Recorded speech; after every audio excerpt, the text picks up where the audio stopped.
Hi, welcome back. This is Adventures with Dr. Joe. If you find this video helpful, please click thumbs up, consider subscribing. I love 3D printing, and I've had my Prusa XL for about 1.5 years, and I have printed perhaps thousands of things. It's been incredibly useful, but it really doesn't come with a lot of instructions. You need to basically learn a lot of things yourself, and one of those things is trying to understand the different types of nozzles and their different uses. There are at least 5 different types of nozzles and 2 major differences in configuration. 1, a complete nozzle. 2, an intro part, and then the tip. And we'll look at both of those with a hot end and share with you how this all works. So these are some nozzle setups, and this is a hot end, the end that the area that gets heated up so that when the filament's in the nozzle itself, it will melt and be able to be delivered at a certain rate. 1 is a complete nozzle, which you can see here, and the standard nozzle fits in like this and threads up here. These are set screws that hold in the thermistor that goes in here and the heater that goes in here. The other type of nozzle is this that screws in from the top. And that screws in from the top, and then various nozzle tips such as this can get threaded into that hot end and give you the opportunity to use those.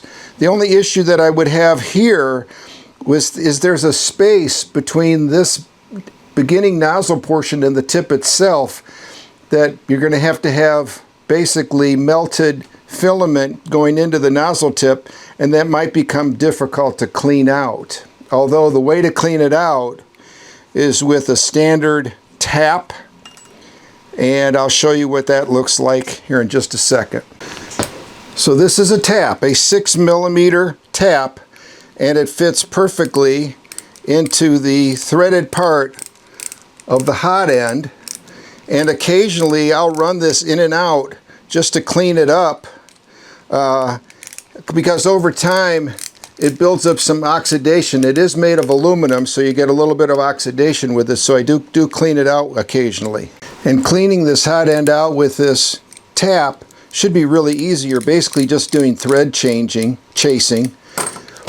and then when it's done, it's nice and shiny, and it will accept these nozzles really well. So occasionally we have to do that. I'll put a link to a 6mm tap. They're inexpensive, they work great. So these are the 2 big types. Now when it comes to nozzles themselves, there are many types.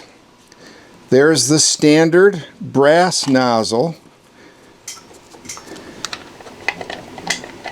as you can see here. There's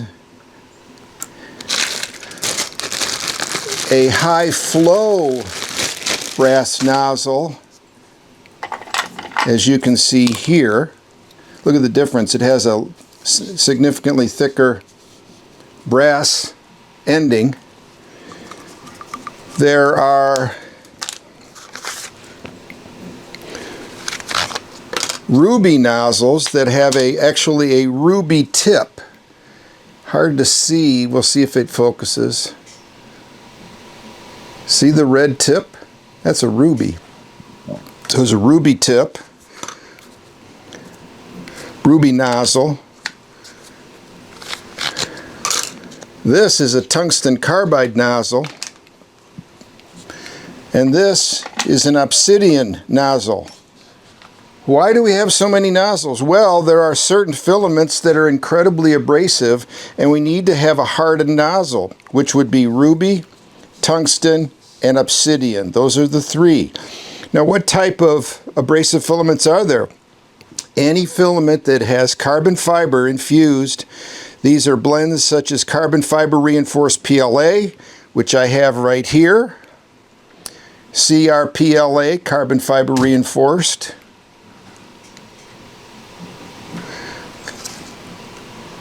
Carbon fiber reinforced, CRPLA. Polycarbonate carbon fiber, or anything that contains wood or glass fibers or metal So carbon fiber reinforced PLA, PETG, nylon, polycarbonate, those contain carbon fibers for added rigidity and strength.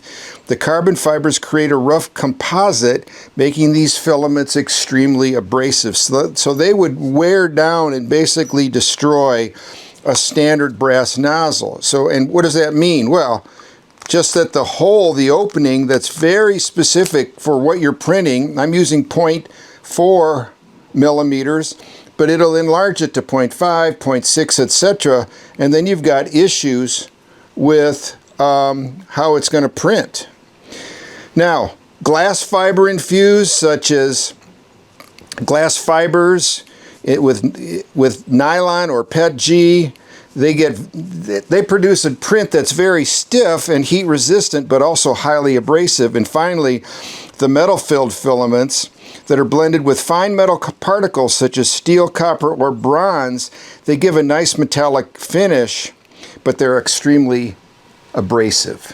Again, remember, nozzles come in many different sizes, from 0.25 millimeters all the way up to 1 millimeter. Here we've got 0.25s, 1s.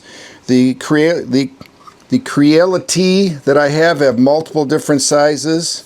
Much larger than the recommended. I'm using 0.4, and here are many other different sizes of hardened tips that you may use.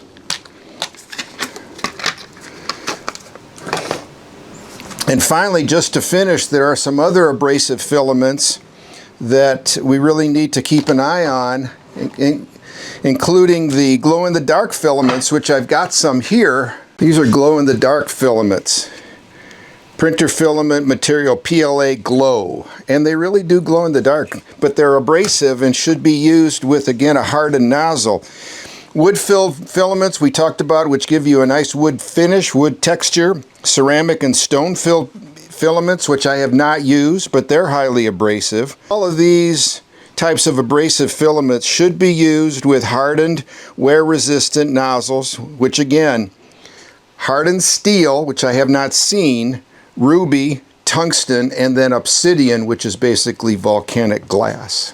So again, 3D printing is wonderful, but it's a little confusing. And if you're wanting to use one of those abrasive filaments, which are very nice, and I've used quite a few of the carbon fiber ones, particularly to reprint parts for my extruders. I've made many of those, and to print something fun out of glow-in-the-dark, etc., or wood filament to give you that really nice texture, you need a hardened nozzle. And they're readily available online. I'll put a link to some of the Prusa ones that are available on Amazon. Many times you can find those on eBay, and the prices actually are pretty reasonable. If you found this useful, please click thumbs up.